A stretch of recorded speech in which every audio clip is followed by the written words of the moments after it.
Kitty Hawk Town Council meeting to order Monday, May 4th, 2015 at Kitty Hawk Town Hall. It is now 6 p.m. Appreciate seeing all of you out. Hope you enjoy the meeting. Hope you learn a lot. Will you join us for a moment of silence and the Pledge of Allegiance?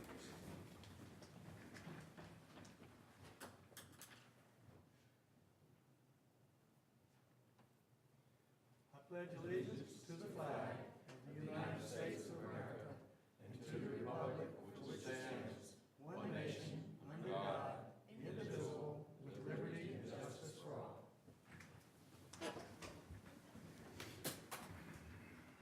All right, next we have approval of the agenda, and I have to pull some things from that. Item 10A has to do with town code updating for wireless communications. Turns out we have not yet advertised that for a public hearing, so we'll pull that from the agenda altogether. And then I've got two items on the consent agenda that I'm going to pull for discussion, 6E and F. We'll discuss those when we get to them. Does anyone else have anything? Do I hear a motion to approve the amended agenda? I move to approve the agenda as amended. Do I hear a second? Second. All right, all in favor? Aye. Opposed? All right, the agenda is approved as amended. Now we have presentations and recognitions, and we have our planning board chairman is getting ready to leave us. And Oscar, would you come up, please?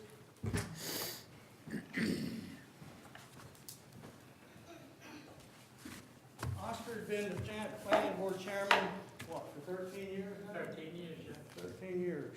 Time's flying when you were having fun. Were you having fun all that time? That's right. Folks, the planning board, we have 3 different boards. They're all important. They're all volunteers. They give of their time and their dedication to this town, and they're really important. And the planning board is really super important for the simple reason that they help us with the nuts and bolts and mechanics of planning, of going through the documents that we need to make judgment calls onto. And there are 7 people that give us another flavor of what the citizens overall in Kitty Hawk think about any particular development or plan or whatever might come to us. So it's not just 5 people making that decision, it's 5 plus 7. And we really get a broad spectrum. So when people volunteer for things like this, I mean, you just can't appreciate it enough. So this is a certificate of appreciation. It's presented to Oscar Northern by the Kitty Hawk Town Council, Kitty Hawk, North Carolina.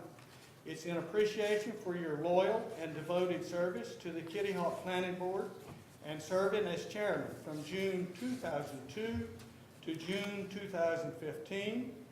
We, the Kitty Hawk Town Council, wish to express our gratitude on behalf of the public in this public recognition for your contribution to Kitty Hawk.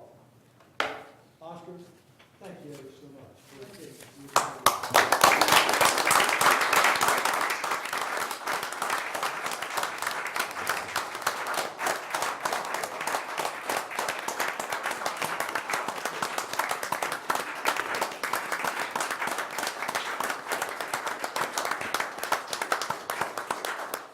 Thank you all.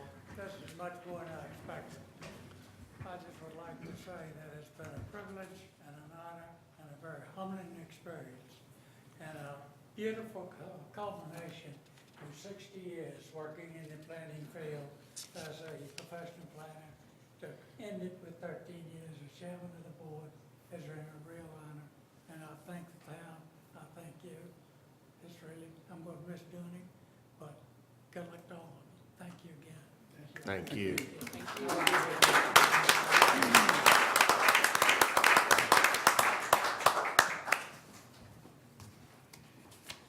All right.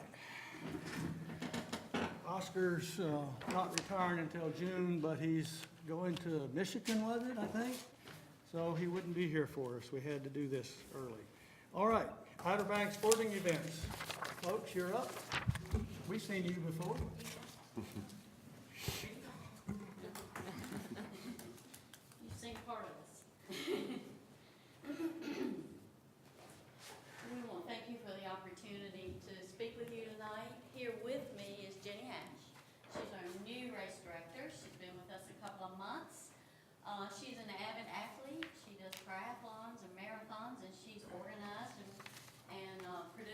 events such as that. Before she came here to the Outer Banks, when she was in Minneapolis, but she's lived here for 4 years, and she and her husband and 3 children have bought a home here, and we're excited to have her. So she will do part of the presentation tonight. As you know, Outer Banks Sporting Events is a nonprofit organization that gives all of its proceeds back to the community. Part of what our mission is to increase economic development and have an economic impact in our community by bringing large numbers of participants here. And we wanted to show you some of the pictures that demonstrate some of the things that we do. This is a picture of the beginning of the First Flight 5K. We also bring large numbers of first-time visitors here to the Outer Banks. In 2014, 23% of our participants said they were coming here for the very first time. So our events are bringing people here. We had 11,400 registered participants, and of those, a quarter of those said they were coming here for the very first time. We also ask and encourage our visitors to spend money in our restaurants and our businesses and our hotels.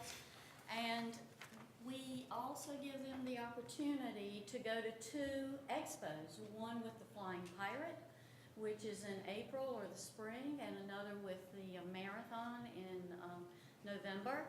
Some of our local businesses that participate there and have given us very positive feedback are Sound Feet Shoes, the OBX store, Birthday Suits, the Outer Banks store, Roanoke Island Running Company. Some of our local churches, restaurants, Tanger outlets have all been vendors in our expos.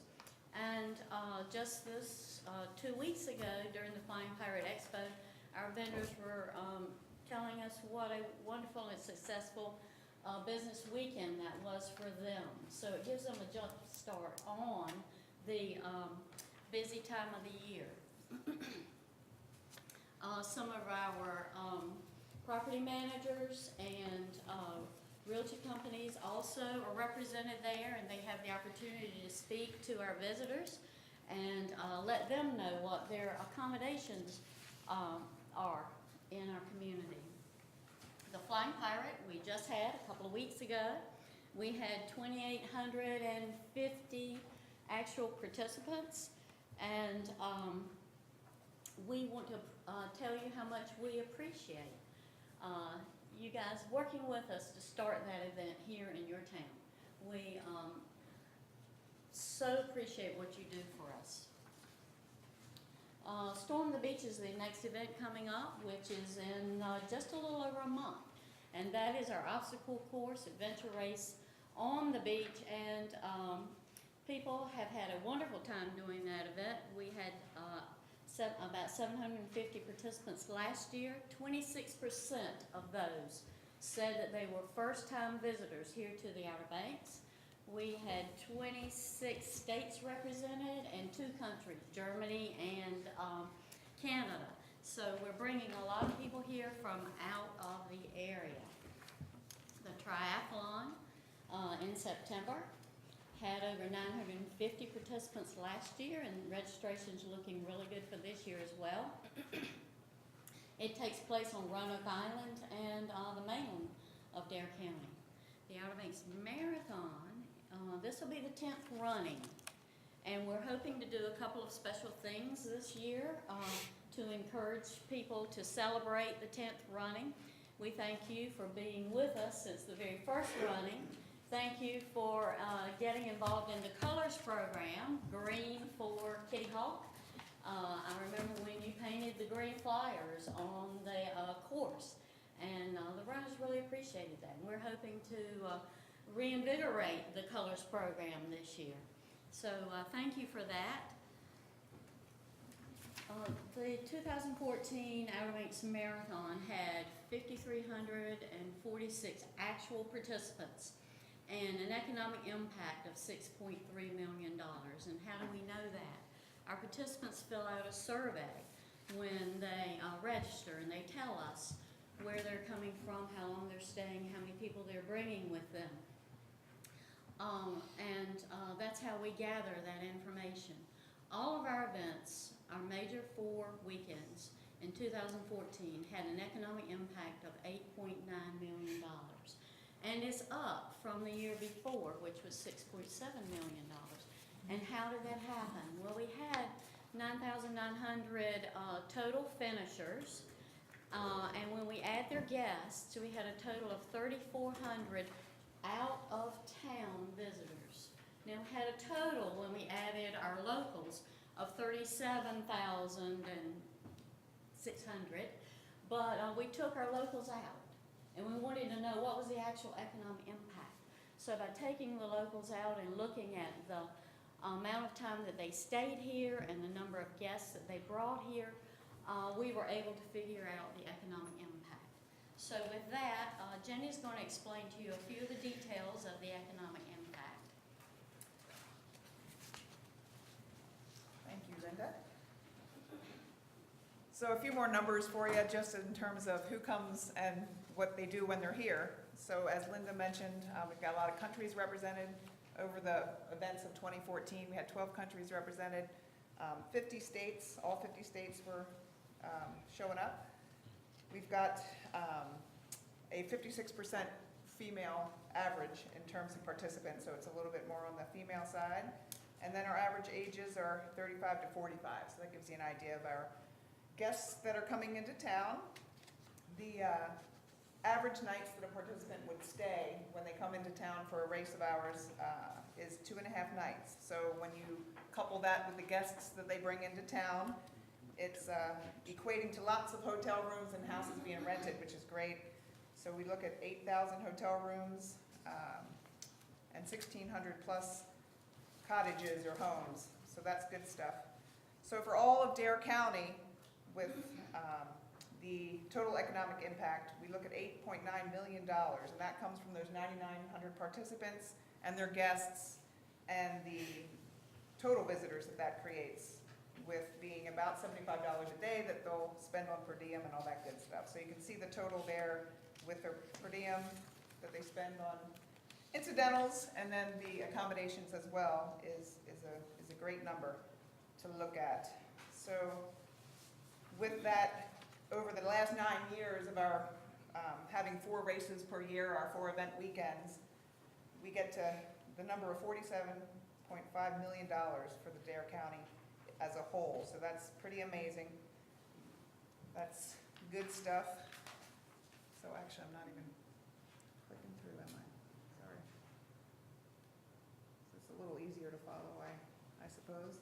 So there's the total for the all of Dare County. Now, when we look at honing in on Kitty Hawk a little bit more especially, we've got those participants that, again, reported when we do the survey or the registration portion that asks where they'll be intending to stay. This is good because these are sort of predictable numbers for Kitty Hawk specifically. So then, again, we look at the number of guests that they bring on average and then the dollars spent per day, and we get that 1.5 almost $1 million for Kitty Hawk specifically in 2014. So that's good stuff. And so, yeah, with those numbers in mind, it's great to, again, have your support and know that it's going not only to the county, but to Kitty Hawk specifically, and makes it a great partnership, hopefully, for both of us. And if that's not enough, the impact that the organizations that we partner with give back, which is the Dare Education Foundation and the Relief Foundation, is 100% of our proceeds. So that really goes right back into the community for quality of life here in Dare County. And that makes us feel really good about it, and hopefully we can have a continued partnership there with all of us. So these are just some of the trends and challenges as we move forward that we examine and keep an eye on, so we can keep things strong, changing for the better, and continuing to benefit all of us involved. Just some of the things we're noticing, that the triathlon is growing. Shorter events are more friendly to more groups of people, so the 5K usually sells out quickly. Storm the Beach is our next one that's growing exponentially each year, so that's fantastic. And then we continue to keep an eye on parking, crowd control, those type of issues, which of course directly affects the resources that you guys provide too, so we try to stay one step ahead of that. So I just want to thank you for your time, and questions that you have, you can always direct them to Linda or myself, and I hope we can continue with all the good stuff, and appreciate your support. Thank you. Thank you. Thank you. I look at all those things that they do. I didn't break that much sweat in boot camp, so I'm not going to start now. Well, let me just say that I got an email today, and the county commissioners are putting together a team for Storm the Beach. So maybe they will challenge the town of Kitty Hawk to put together a team and challenge them. It better be a short run. But on behalf of the Dairy Education Foundation, the Outer Banks Relief Foundation, and Outer Banks Sporting Events, we would like to present the town with an official poster from the 2014 Marathon as a token of our appreciation for your continued support and enthusiastic partnership. Thank you so much. We All really right. appreciate it. Thanks, Thank Linda. you. Thank you. So 9,900 finished. How many started? All right. Next, we have tourism, and Mr. Tim Cafferty and Lee Nettles. Just going to switch it over here. So thanks for the opportunity, Mr. Mayor. Mr. Michael, we've changed some slides, so he's seen this presentation, I think, 3 times now. So appreciate that. We've been following Linda around the county. So, but I actually am the 25th chairman of the tourism board. Started in 1991, so I'm very proud to be here, and I thought it important as chairman to bring you a stewardship report, because you're our partners in this, not only the towns, but the industries as well. It's been a busy year, as I'm sure you know, on the tourism board between Oregon Inlet and, quarter-cent tax increases and offshore drilling, and, today, the latest that Commissioner's talking about, again, maybe occupancy tax being redistributed. We all need to be cognizant of this, but anyway, in terms of what we're doing and how we're doing it, I wanted to just make sure you're aware of the tourism board itself. There are 13 of us here, and I was amazed as I go back to 1991, those group of 4 or 5 people who sat down and figured this out to get the enabling legislation in place. 2 words that come to mind is forethought and balance. And as you look at the makeup of the group here, of course, I represent the Outer Banks Association of Realtors, but you have each of the towns, each of the 6 towns, as well as the county commissioners have a representation on the board, the Chamber of Commerce, the Hotel Motel Association. I see Donnie King is here from the Restaurant Association. Thanks for, I know you're here for our presentation. He's seen this a few times as well. But we do have a very dynamic board. Of course, your mayor served on the board the last few years, and Urban's on the board now. And the first 6 names you see there are our steering committee. And so lots of heavy lifting done there. But we continue to be fair and balanced and have everybody's opinion considered here. So that is your tourism board. We have heard a lot of conversation recently about tax and tax distribution. The proposed redistribution of the sales tax, which scared us all. The quarter-cent sales tax increase that looks like it may not happen now for dredging funds, but certainly also the occupancy tax. And much of this legislation has been in place for 20-plus years, and several needs within the community are served with the tax. And here's the breakdown for those in the audience as well as you. If you follow my bubbles up there, there is 12.75% tax on accommodations for folks like me as an innkeeper. That's what we charge our folks. If you go off to the right side, you see the sales tax is distributed there. And then on the left side is where the occupancy tax is. 3% goes to the municipalities, 2% currently going to beach nourishment, and then just 1% for the operations of the tourism board. And then as you look down at the prepared food tax down below, again, sales tax is incorporated there, and 1% of that tax goes to the tourism board there as well. You know, one of the things I really like to point out as a resident of Kitty Hawk and here from my home commission, if you will, is what this tax does to improve the quality of life for all of us. You know, as you look at these numbers, this comes straight from the Department of Commerce, and the last numbers we have are for 2013, and they tell us that Dare County provides an economic impact in tourism of nearly $1 billion. And that ranks us number 4 among 100 counties in the state. And when you consider Mecklenburg, New Hanover, Wake, Durham, we rank ahead of some of these in the state. And more than 11,750 jobs, that's 1 in every 3 people directly employed in tourism, and that's also including children and so on when you think of 1 in 3. So don't need to belabor that. The state and local tax revenues last year, more than $87 million. And if you equate all the services we currently enjoy as local residents, if we were to have those without occupancy tax in place, we'd each have to pony up about $2,500 a person in the county, every man, woman, and child, to get the impact that we have.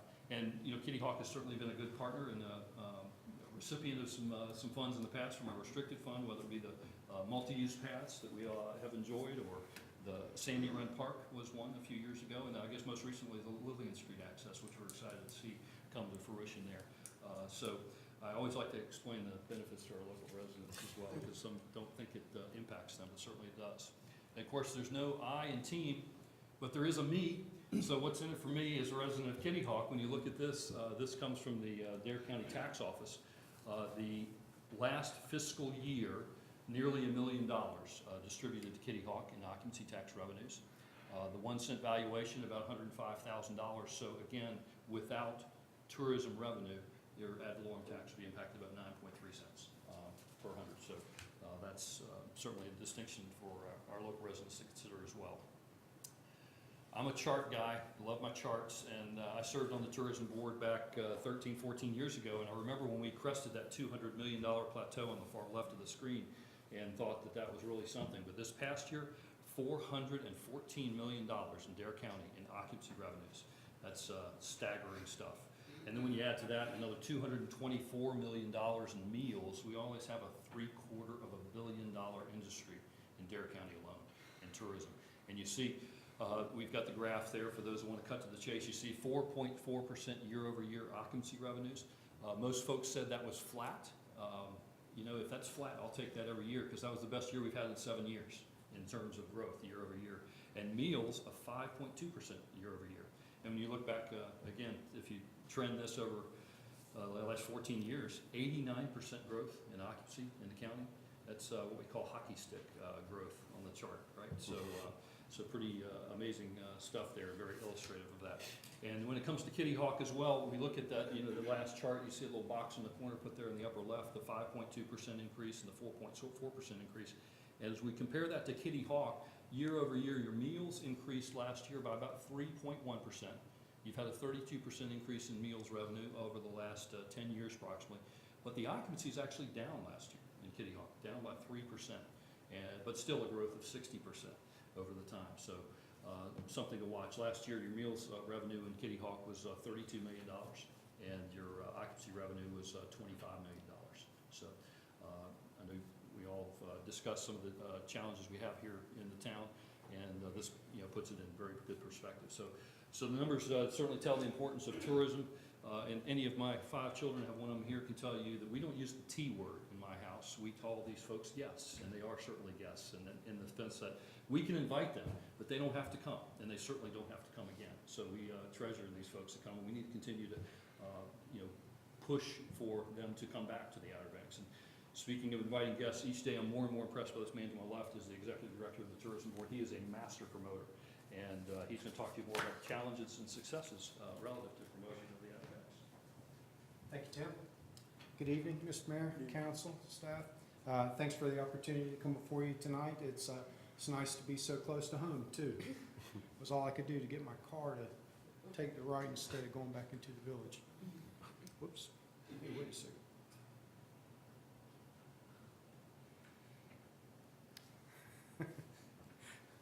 Well, yeah, me and my well, so let's see. Tim spoke with you some about Dare County tourism and some about Kitty Hawk tourism. I'd like to share with you some of the good work of the Outer Banks Visitors Bureau, your Visitors Bureau. I'm really proud of the work that we've done. We have a lot to show for it. In the last year alone, we saw more than 2 million visits to the outerbanks.org website. So more than 2 million visits last year. So that continues to be a leading referrer for most of our travel partners, if not the leading referrer. So we take pride in that. We also printed and distributed 425,000 copies of the travel guide. Some people would tell you that print is dead, and we would say, no, but we're watching it very closely.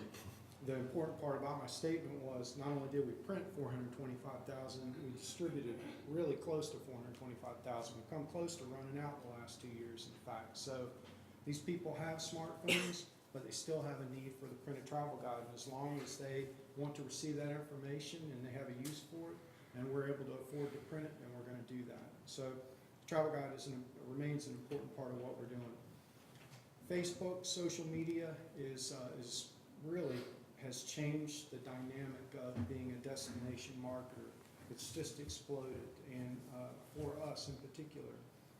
Our Facebook site 5 years ago had 60,000 followers. 5 years later, we're right around the 600,000 mark, so 10-time growth in 5 years. We also have Instagram, Twitter, Pinterest, a Tumblr account, any number of, and they all require different levels of attention, but we're staying on top of it, and it's just a very important marketing tool. It allows you to stay in front of people on a daily basis. I forgot to mention that our email database is another very critical marketing tool for us. We have more than 425,000 email subscribers now. Between Facebook and email alone, we have more than 1 million people that we reach on a very regular basis. And these aren't just people we're sending things to. These are folks that have requested more information from us. They've said, hey, Outer Banks, stay in touch with me. So we're doing that. It's working out really well for us. And then last but not least, we also serviced more than 115,000 people in our 4 welcome centers in Dare County last year. Meanwhile, as a destination marketing organization, we face intense competition, not only from other destinations like Myrtle Beach and Virginia Beach and Ocean City and any number of other places. Really, this is where we fight on a global basis. But just in terms of those competitors that I mentioned, Myrtle Beach, for instance, outspends us 10 to 1. They have a $20 million ad budget versus our roughly $2 million ad budget. So social media and some of those innovative tactics are very important, levels the playing field some. The OTAs, the online travel agencies, the Expedias, the Hotwires, the Trivagos, and all those other guys, they're spending more than $4 billion annually on advertising alone. And you might think that we don't compete with them. I would say that we very much do, because anytime somebody goes to one of those websites, they're exposed to other destinations advertising, which means another place where they could get distracted and get picked off. The average visitor travel purchaser visits more than 20 websites before making a final decision, before making a final travel purchase. So that we're definitely in that fight along with everybody else. We do have something going for us though, and that is the love that the people have for this area. We've tried to craft that into an advertising campaign around the idea of stir the soul. We feel like the Outer Banks truly makes a connection with people that just goes beyond the superficial. Folks feel completely connected to this place.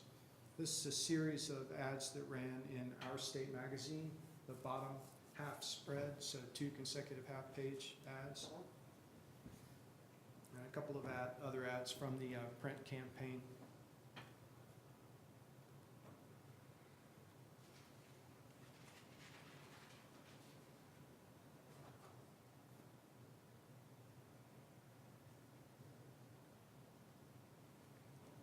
Pretty incredible place. It's, sometimes you can get caught up in the day-to-day and just sort of lose sight on how blessed we are to live here. We also ran a television campaign we have for the last couple of years in spring and in fall in the Raleigh-Durham market, Greenville, New Bern, Washington, Tidewater area. We were in Richmond. We had cable buys in Pittsburgh, Philly, and the DC area as well. This is a screenshot from our Tumblr account. The cool thing about social media is that it's more frequent. It's daily. So you're constantly just feeding the waters with and curating, really, taking things that people would be interested in, and it allows you to tell a deeper story about the area. lately fishing's been going crazy, so we've been making people well aware of all that. Now, we're not just a destination marketing organization, we're also an advocate for the tourism industry, which has meant that we've become involved in a couple of issues recently. One that affects tourism directly is the perception people have here, the experience that they have, and part of that is how easy it is to get here and how easy it is to get around and get back home. We posted a page in response to some of the discussions that we were having in the community, just around the idea of trying to help people get here faster. So on this page within our site, the outerbanks.org site, we've got now 4 different alternate routes for people. Each one of those comes with a link that if you're accessing this page by smartphone, you just click the link to the map and it loads in all the directions. You don't have to do anything else. So would encourage the town, if you haven't already, to link to this page or link specifically to the maps. We're also encouraging people to consider Friday and Sunday check-ins. One of the other issues, Tim alluded to it, is offshore drilling. This, we believe, is a very real and dramatic threat to the tourism industry. What we wanted to try and do was to frame up the discussion quantitatively. We're talking about oil and gas 21 years from now. Well, how does that compare with tourism today? And how does it compare with where tourism is headed and projects out to 21 years from now? So we can truly understand the risk and the reward a little bit better. What you find, the red and green lines on the left are travel and tourism in the 8 ocean counties, 8 ocean contiguous counties, and then the 20 coastal counties in North Carolina, the coastal counties being that top red one. So what we find is that the red and green lines today, and this is based on Department of Commerce real information for all those years, what we find is that travel and tourism today meets or beats the medium and the low projections for oil and gas 21 years from now. And if you build out a trend line based on that real experience, you find that tourism's comparable with even the highest estimate for oil and gas. But one of the things you also recognize is just how dramatically these projections between high, medium, and low vary. From our perspective, why would you risk a proven industry chasing one that may or may not materialize over time and would certainly pose a risk to our industry? Lastly, I wanted to just give you a quick update on the Outer Banks event site. This has been a big initiative, a big ongoing effort for us. There's a whole lot of dirt moving around and hopefully a whole lot of sod coming in soon too. When we get to the end of phase 1, it's a 4-phase plan, but the way it was designed, each phase stands on its own, so it doesn't require a future phase to be built to enjoy the benefit of that particular phase. So at the end of phase 1, this entrance will be completed, so we'll have a substantial in and an out there. These walkways will be done. Basically, everything will be done except for the red shaded areas. This red shaded area up here is an open air pavilion. That's a phase 2 development. We'd like to get to that quicker, but as long as the tourism board's the only one coming up with the funds for the development, we're going to need to kind of take our time and get to that when we can. The northern, it has a northern entrance here to make it easier for suppliers to get their things in and out. And this cross-hatch network is reinforced turf, which will allow developers to drive out and put up their tents and get back out without having to worry about getting stuck. So in the end, we'll have these 3 event areas that can be used individually, or they can be tied together for a bigger event like the Seafood Festival. Notably, on the bypass, we've got pickup and bus pickup and drop off, and also a deceleration lane. So we think that all these improvements are going to make the site much more usable for event developers, and it's going to just improve the experience for everybody. So the site's in Nags Head, but it benefits the entire county. So with that, I would say thank you, and please, if you ever have any questions, please feel free to direct those to me or to our board chair, Tim. Thank you for your time. Thank you. Thank you. Thank you. And I will add that I did not realize until I was on the Tourist or Visitors Bureau, whichever way you want to call it, how much impact it has on reducing my taxes and all of our taxes, and how much other things that it does in the form of recreation and grants and things of that nature. So you do a good job. Thank you. Definitely. Thank you. All right. Now we're into public comment. Lynn, has anybody signed up? No. Does anyone wish to speak at public comment? We have two, one now and one at the end. Anyone? Let the record show no one came forward. All right, next, I need a motion on approval of the consent agenda. We've removed two items for discussion later. Do I hear a motion? I move to approve the consent agenda items A through D and G. I second. All in favor? Aye. Aye. All right, so now we're into those things that I pulled from the consent agenda. And the first one is the Dare County Operations Plan. And the reason I pulled that is because I want to make council aware, for the record, of something that it says that is not going to be done quite the way it says it here. And if you go over to the second page that you have, where it says municipalities in Dare County agree, item 1, the mayor or his designee will serve as a member of the Dare County Control Group and maintain a presence in the EOC as long as the chairman deems necessary. I've been at odds with them on that particular wording for as long as I've been here, basically. All the rest of the items certainly will do. And we'll do all the items that lead up to pre-evacuation or whatever is required, or post. But when it comes time to the event, we have professional people sitting in the Emergency Operations Center to deal with the event. And the mayor needs to be at home, or his designated, who is an elected official, unpaid, needs to be in the town, dealing with the town, and his own personal doings. So I'm going to sign this, because if I don't sign it, basically it affects the community rating system for your flood insurance.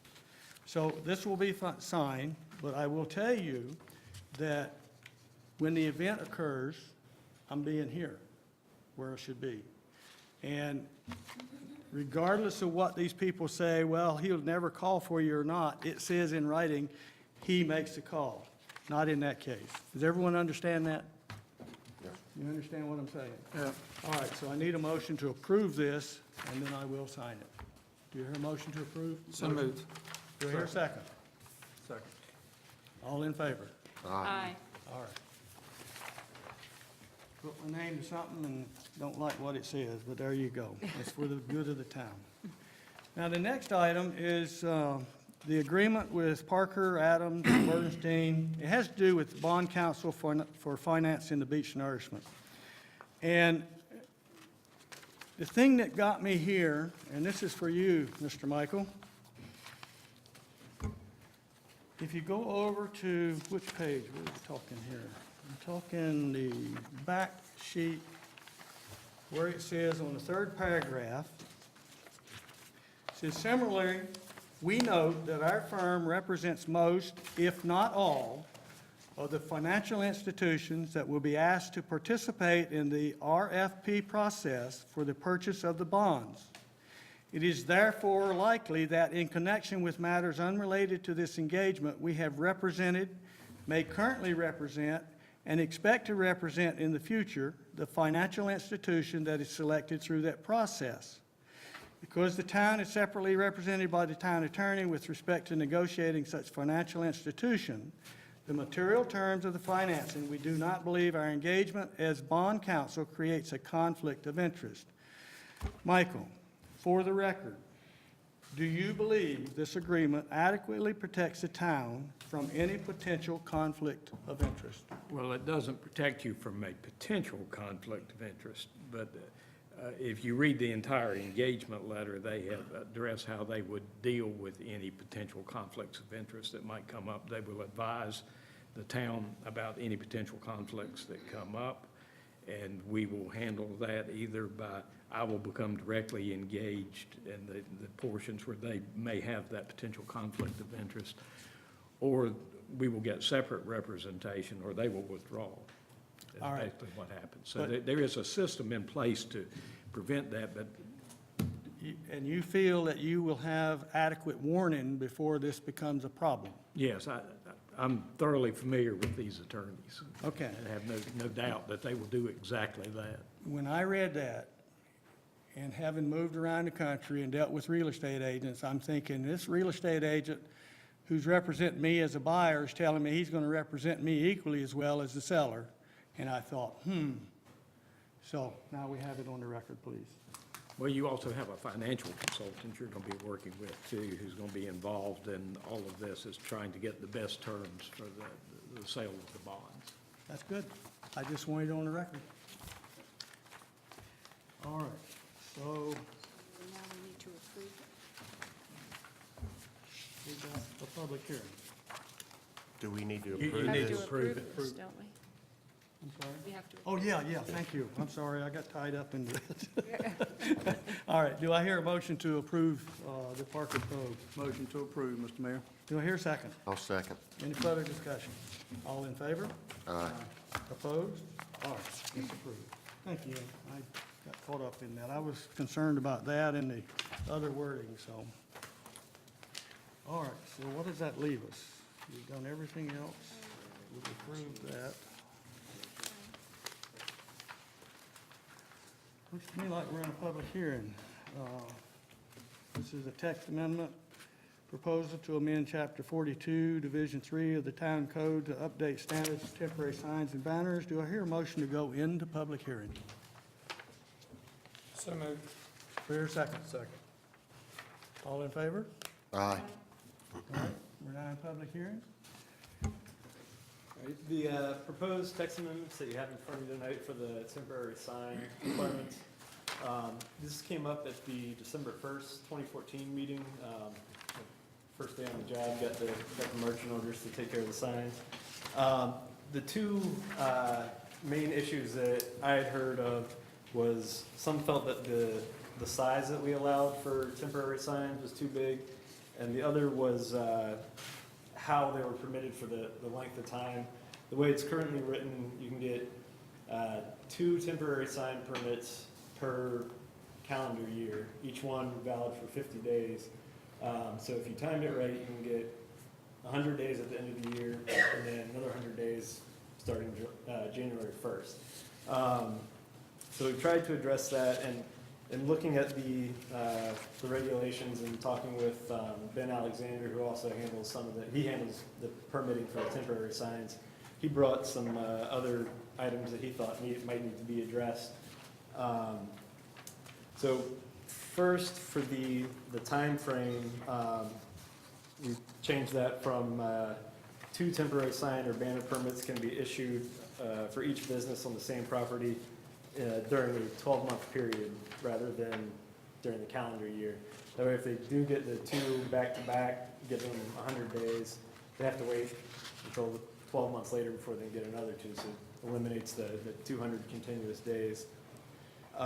As for the size, we wrote it in as 36 square feet. I was looking around at some of the other localities, and for temporary signs, I've seen anywhere from 32 to, I think 48 was the highest. So for the planning board, I put it in as 36 square feet as kind of a starting place to see if anyone felt that was too small, too big. And everyone, the planning board, I guess, was all right with that. If council feels that that's an inappropriate size, we can change that. The other ones, the other recommendations, mostly were clarity and consistency issues. In table 1, that is, you've got an excerpt of the table in the packet, taking out some of the stuff that's not really relevant to what I'm talking about on here. Under building, banner is listed, and it's only listed as permitted in the BC3, the BH, the BH2, and the PCD.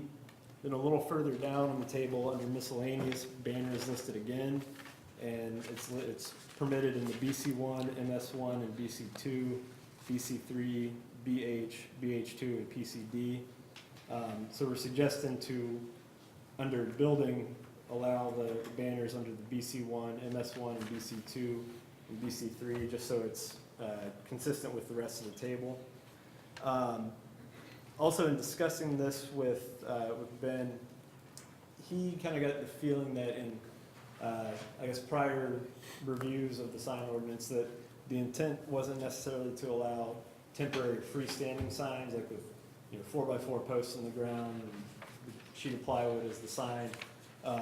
So he recommended we add in temporary freestanding into the table and just show that that's not permitted. If you want a temporary sign, like a structure sign, it's attached to a building. The freestanding temporary would be temporary banners that would be allowed to be freestanding. The other consistency issue, in issuing the temporary banner permits, the town has not been requiring the banners and temporary signs to adhere to the building setbacks, which I think in the BC1 is 10, 15 feet. But as long as they're outside of the public right of way, that's where we've been making them meet. So to try to clarify that, under the notes for table 3, we've added H, banners are exempt from setback requirements. It's also mentioned further in the ordinance that they can't be placed in the public right of ways. So it's made clear to anyone trying to get a temporary sign permit. Another clarity issue came up with table 4 in the column for vertical clearance from public street. Under banner, it was listed as a 12-foot vertical clearance from public streets. However, in 42-587, it states that a temporary sign or banner must be located on the same lot as the business being advertised and cannot be located within public right-of-way. So we've just referenced that section in that column. They're not two conflicting pieces of information there. And also, just to try to clarify what I mentioned before, the temporary signs versus temporary banners, we've added to the end of 42-587, a temporary sign may only be attached to a building, a banner may be attached to a building or freestanding. I think in talking with Ben and some other folks, it sounds like even though they're defined differently in the ordinance, sometimes the temporary banner and temporary sign are kind of used interchangeably. So we're trying to clarify that it's two different things and they're allowed in different places. At the March 12th planning board meeting, was voted unanimously to recommend approval of the proposed amendments to Chapter 42, Division 3. So with that, I'm opening it up to questions. You had some questions? Yeah,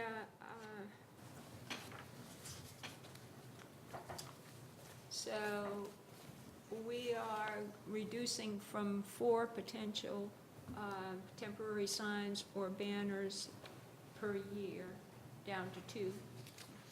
Is that correct? Right. The way it's worded And now. that's either sign or banner. Right. And we are doing away with freestanding temporary signs. Right, that's- That's banned in all locations, correct? Right. And I think some of the rest of the things I may have, would be during the discussion. Okay. Okay, one other, Well, but one- yeah, if one you other. have questions, you need to ask. Yeah, them now. yeah. One other question I have is, I thought, I wondered why the Kitty Hawk Woods area is not in any of the tables. There are a few residential properties in Kitty Hawk Woods, it's not just the woods itself. But And you do have rules for residentials. I mean, everything else, all the residential districts are in the tables. And it's not just the one that you're working on, it's like Right. all of them. And I Yeah, just I hadn't- wondered why that's the case. I hadn't caught that previously. I guess it was when these tables were first put together. I don't know Maybe if the there Kitty Hawk wasn't a Woods kid- district probably. wasn't in existence at that point. But they would, but if you added that into, it would just take on the BR kinds of rules. Right. And that would be what, BR1? All BR, okay, Yeah, all the BR residential is, districts yeah. are all kind of okay. together. So all you would have to do is add that on, add Kitty Hawk Woods under all BR in the table. And let me see, I got some other stuff written down here, make sure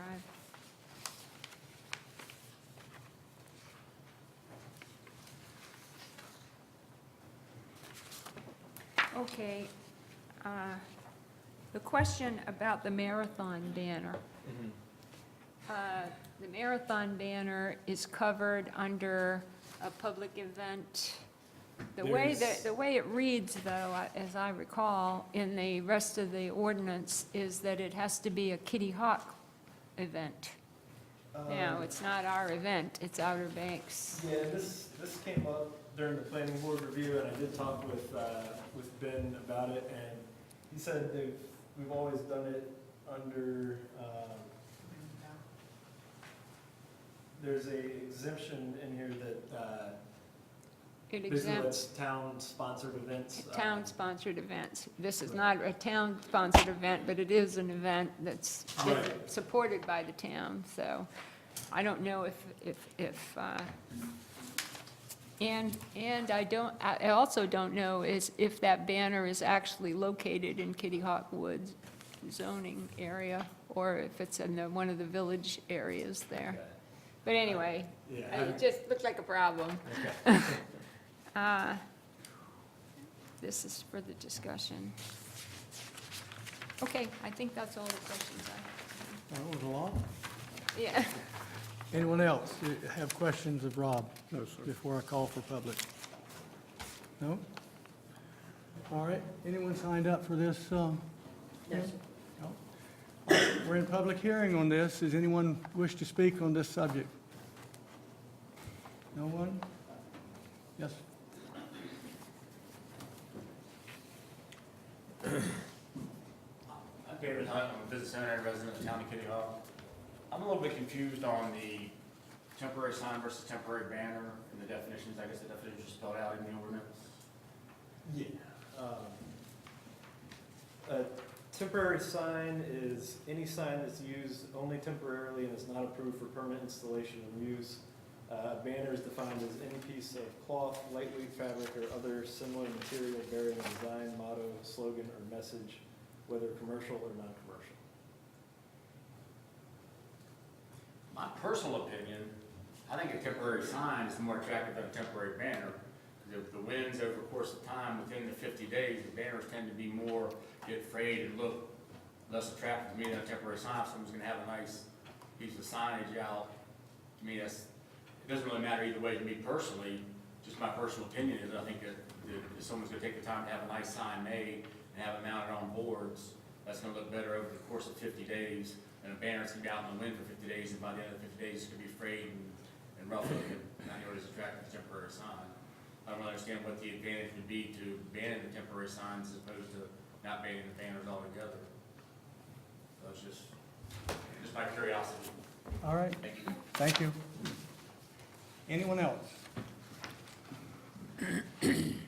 All right, let the record show no one else came forward. Do I hear a motion to go back into regular session? So moved.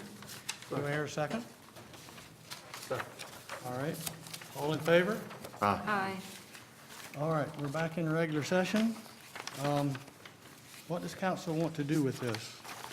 And I'm going to answer one thing that was brought up at the public hearing, and that is a nice freestanding sign, temporary sign, is one thing. Slapping something together, which is what we normally see, is something else. Spray paint or something like that. You know, piece of plywood, dabble something on it, and you don't have any control. You either have signs, and they can do whatever they want with them, or you don't. So we're kind of looking at it from that point of view, too. It's, the gentleman have just told us how much tourists bring to the town and all that they contribute to us, but we have to bring them back. So that's part of our thinking. All right. All right. Yeah, Go ahead. Was it really council's intent to do away with freestanding temporary signs when we asked the planner to take a look at it? Was that something that, I think what he said was that the council was concerned about the temporary signs in a calendar year, vice a 12-month period, and that long duration that the signs would be able to be in place for like 200 days. And the other was that the size. And I agree with the 36 square feet. That seems to be what the other towns are doing. But I don't have a feel for whether or not businesses are currently using temporary signs. And if they are they ugly? Are they, there's a real problem with that? The answer is yes and yes. Yes, yes, and yes. Okay. So And now that is what brought the whole thing to a head. now the temporary signs would have to be on a building. Correct. Okay. Anything going to prevent them from being ugly? Probably not, No. but at least it At wouldn't least be they're stuck out in the road It won't be on- like we've had in at least 2 instances. I think part of the intent for having them on the building is for, a case where there's a new business coming in and they need to get something up while their more professional signs getting made. That way you don't run into, this sign that may not look as great as sitting out there for 100 days every year. It's Right. just gonna be up there one time while they're getting their sign built. And once their sign's built, this temporary one comes down and it's kind of an afterthought at that point. And the other concern I have is that I remember that we passed a revision to the sign ordinance when the planner said that it needed to sort of be cleaned up, and it was just some administrative issues. And as it turned out, the wording got to the place where we had somebody come in from a nonprofit who was previously able to advertise, I think it was it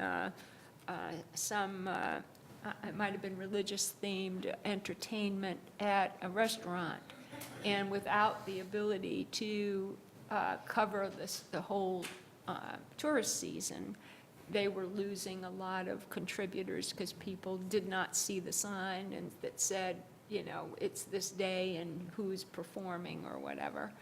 And it was just an unintended consequence of the way the language was done in the revision to the sign ordinance. And I ask you all, because I think you have been more involved in this effort, do you anticipate those, changing from a calendar year to a 12-month period, eliminating the freestanding signs? Do you expect that there would be some harm done to people that we have not anticipated by doing this? I can address, and let me say this, when we did the sign ordinance before, it never occurred to me that we were approving freestanding signs, as it turned out, in the middle of the right-of-way, which we had all over town, and that every business could put a freestanding sign, in essence, in front of their business. So like your business, you could have one, the place beside you could have another one. So in essence, you could have 10 freestanding signs in your complex. When I approved the ordinance, it wasn't worded to me like that, and it wasn't explained that that's what I was approving. So that's kind of let that thing slide. I remember the dialogue we had and the religious thing there. My hope with this we would be cleaning up something that, and give more continuity to what they can do. with the sign on the building. I don't want to have 10 signs in front of a place. And in essence, the way it was, we could do that. And for a And- long period of time. And there was also there was no specifications on what went on the sign. As you said, it was painted with a paintbrush. It said, whatever, Billy Bob's Pub. And it was very unattractive. In the case of that particular problem that lady had, I think that's still covered by, it's still a 50 days, correct? It's still 50 days, and you could still basically have an extension of that. Well, that's pretty much what we were looking at, was 100 days being the tourist season, with somebody that, in this case, this lady would be able to post that sign for the extent of the tourist season, and others that might need something. It would have to be on a building or a banner, but they would still have that coverage during a during the 12-month high period, season. it's up to them when they do it. to decide when their best window is. Mhm. That's the way I see Yeah, it. me too. And this whole thing started because people were basically abusing what we had. And we're trying to clean up an unintended consequence now. Will there be other unintended consequences? Nobody came here to tell us what they might be. And until they do, I don't know how to handle that. I can't think outside the box. All right? Okay, and then, so we're going down from 4 to 2, and no one really has come forward to say that that's going to be a problem. Correct. So, okay, I'm all right. I'm all right with it then. Do I hear a motion to approve it? Mr. Mayor, I move to adopt the proposed text amendments to update Chapter 42, Division 3 of the Town Code with revised standards for temporary signs and banners. Town Council finds that the proposed text amendment is consistent with the town's adopted CAMA land use plan. Second. Any discussion? All right, we beat it to death. All in favor? Aye. Opposed? The ayes have it. And we'll see what comes out of it. All right, next is planning. We have two things to call for public hearing. Do I hear a motion to call for the first public hearing? Yeah, Mr. Mayor, I move to set a public hearing for the town council meeting on June the 1st, 2015, regarding the proposed text amendment to add subsection 42-250C34 to the Kitty Hawk Town Code, creating vehicle rentals as a conditional permitted use in the Beach Commercial BC1 zoning district. Do I hear a second? Second. Any discussion? All in favor? Aye. Opposed? The ayes have it. And we have one more. Do I hear a motion for that?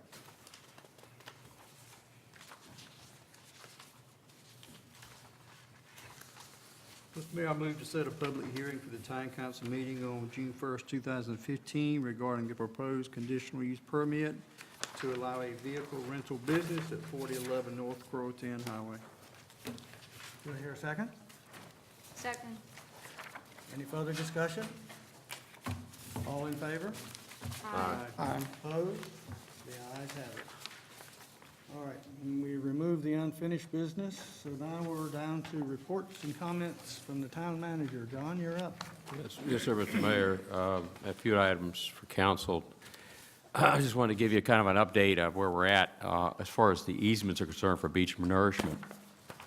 Starkey Sharp of Sharp, Michael, and Graham and Baker discussed the status of the easement work with me on April 24th, and Mr. Sharp has completed the title work on the oceanfront properties. They will revisit the list to update any transfers of the properties. They will then draft a letter that will be transmitted to each property owner that explains instructions for signing and returning the easement agreement. Mr. Sharp will use a form instrument that will be merged with the addresses. Should individuals not sign the agreement, then we can condemn for an easement. Any filing combination will not hold up the project. Mr. Sharp says that they should have a preliminary set of letters and easements ready to send out in 2 weeks. So we're trying to move that forward. Next item I want to talk about is the our seasonal traffic problem. We had a meeting on Thursday, April the 30th, to discuss the traffic problems at the intersection of US 158 and NC 12. The meeting was attended by Mr. Malcolm Faring, NC Board of Transportation, Jerry Jennings, NC DOT Division Engineer, mayors and managers from Southern Shores and Kitty Hawk, and several items were discussed relating to the NCDOT installing message boards on US 158 and signage for alternate routes for the tourists. The message boards would tell persons going to the north to get in the left lanes.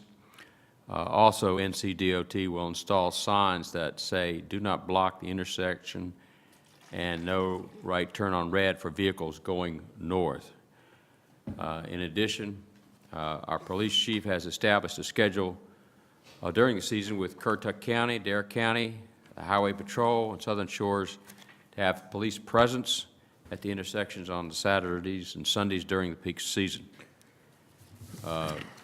NCDOT will also provide message boards in Currituck with what they call real-time travel. In other words, how long it takes to get to the Outer Banks. So just want to kind of mention that as far as hopefully these items will have a positive effect on the traffic situation there.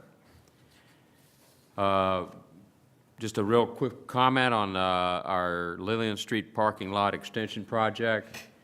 It's almost completed, and Barnhill says they will be paving the lot this coming Wednesday, and the striping, signs, wheel stops, and seatings is supposed to be completed by this coming Friday. So we'll get that completed and ready for the season. Just one other item. Recently, I did talk to Jerry Jennings, our division engineer with NCDOT, about the work being done on NC 12, where we had the washout over the weekend. The plan is to go ahead and restore the pavement and shoulders this week, and they are in the process of applying for permits to rebuild the dunes. And I asked Jerry to let me know when they have a long-term plan, and he agreed to come to Kitty Hawk and talk to council in that regard. So hopefully that will be taken care of. And that's all I have this evening, Mr. Mayor. And there was nothing that the town could do as far as helping them in the permitting process? Not that I'm aware of. Okay. I mean, Well, if there is, let us know. okay. If we can push something that we can do, then we want to be aware that we should be doing it. Yes, sir.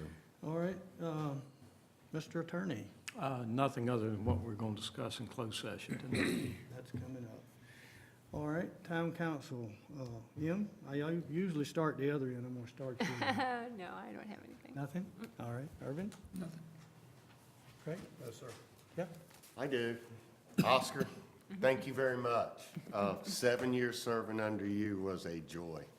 A lot of difficult meetings, long at night, but you always seem to pull it together for all of us, and we all came out happy and friends, and thank you very much for your leadership.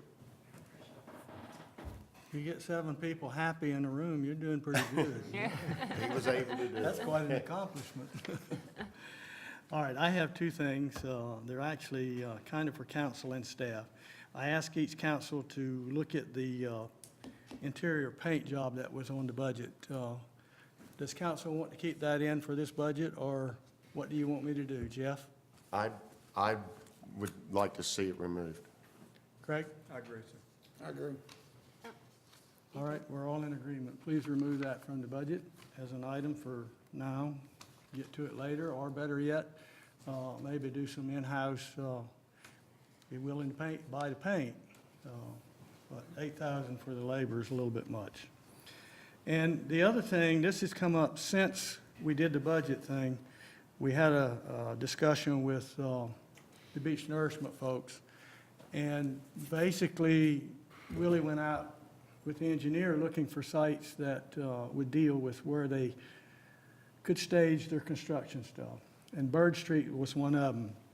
And there was a an item in the budget that dealt with that fencing over there. It's a pretty expensive item. I'm thinking council might advise them to hold off on that until we get done with that construction before we put $9,000 into that. So let's pull that out of there and we'll go from there. All right? All right. Now we're into our last public comment for tonight. Does anyone wish to speak at this public hearing? Public comment, I should say. Anyone? Connie?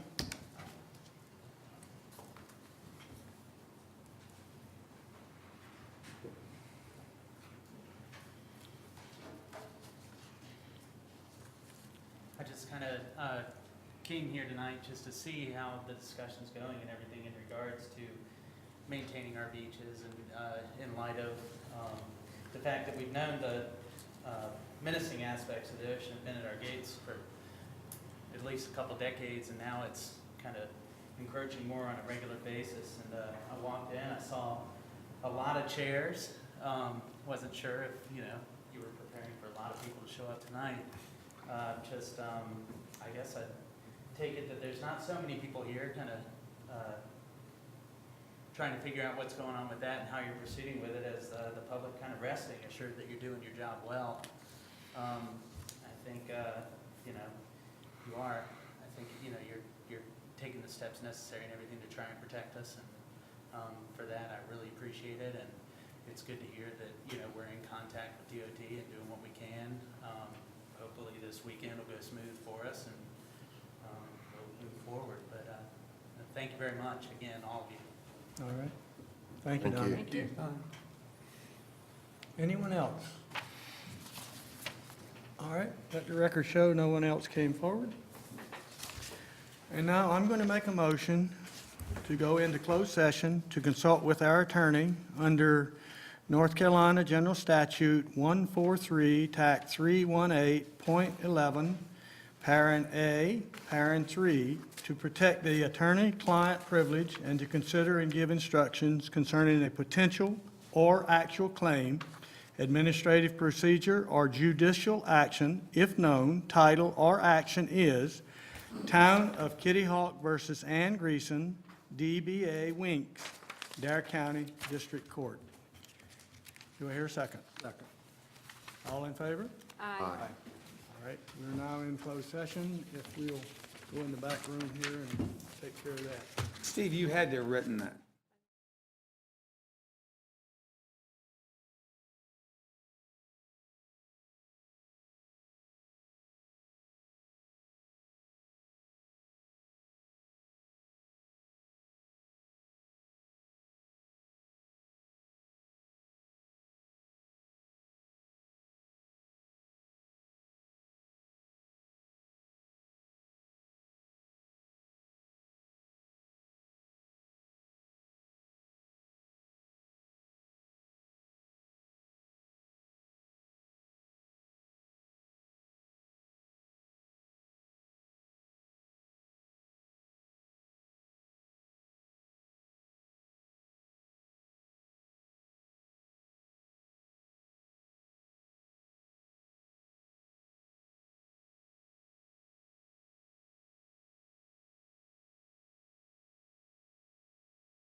necessary, nobody's here.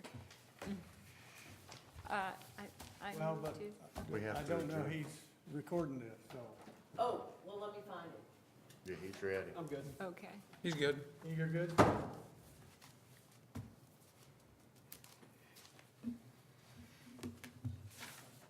Try it. See. Hello? Okay. Yep. We're up? All right. Do I hear a motion to go back into regular session? So moved. Second? Second. All in favor? Aye. All right, Mr. Attorney? During closed session, the town has given me instructions on negotiating the lawsuit filed by the town against Ann Greason doing business as Wink's Grocery and Deli. No action was taken that requires a vote of the council, and so with those instructions, I will proceed and report back to the council at a future date. Thank you. All right. Now, the next thing and last thing is motion to adjourn. So moved. Second? Second. All in favor? Aye. Anybody ever says no, I'll go hit you. I've never heard anybody vote against the motion.